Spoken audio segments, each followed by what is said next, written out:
Alright, installing the rear sunshades here on the V90, or this is our V90 cross country, but same thing for the V90, regular V90. So first thing you have to do is focus these little clips in.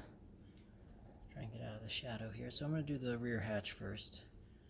And you see it shows that you just slide these back behind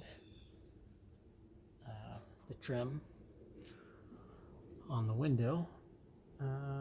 Let's see which side I can get a little better light on. Probably this one.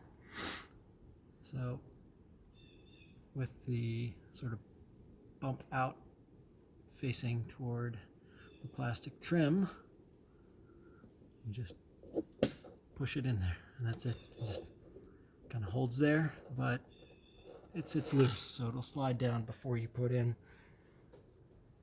the shade itself.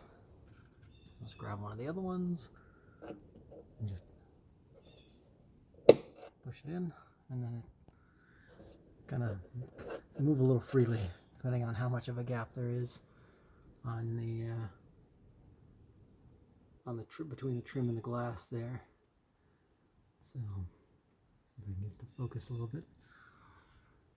All right, I will not be able to put the shade in while holding this, so I'll have to do it separately, and then I'll just take a picture of that. But that's how the clip's going.